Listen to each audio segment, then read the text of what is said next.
Allahu Akbar, Allahu Akbar.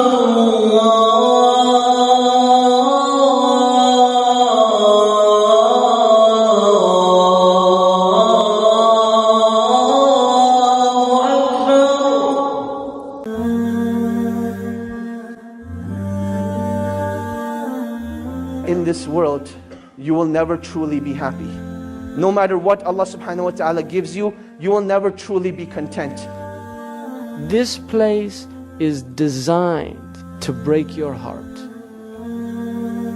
It was designed that way. If you're looking to be happy in the dunya, you're in the wrong place. How could you feel worthless, my dear brothers? How could you feel worthless, my dear sisters? You're not the servant of Allat or Al-Uzza or Isa or Krishna or Ganesh. You're not the servant of fashion or money or fame or beauty or power or position. You are the slave of Allah.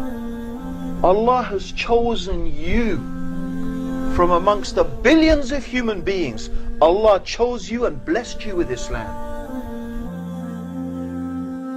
Pain and suffering only becomes negative if it creates a barrier between you and Allah subhanahu wa ta'ala. But it becomes positive. Pain becomes positive, a motivation for you when it brings you back to Allah subhanahu wa ta'ala. Oh my slave, come back to your Lord. Oh my slave, this is a reminder for you that I want to bring you back to me. وَلَا خَوْفٌ عَلَيْهِمْ وَلَا هُمْ يَحْزَنُونَ. On them shall be no fear, nor shall they grieve. Don't get stressed out, Muslims, over things that haven't happened yet. That's fear. And don't get stressed out over things that's already happened.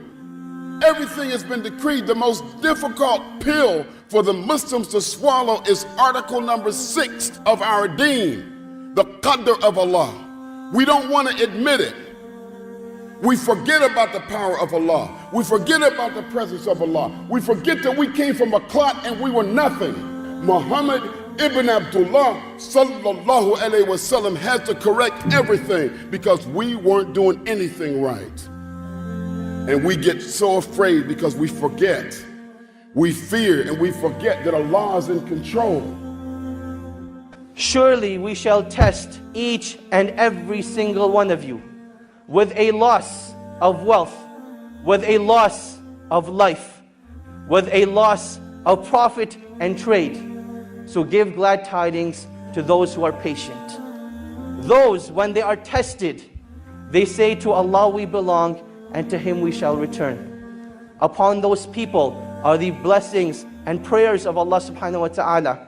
And indeed, those are the ones who are truly guided. So if you have Allah, you have everything you desire. If you don't have Allah, nothing you desire will make you happy. Nothing. It'll all in the end bring you misery. Wallahi. And that's the truth. It's not a lie.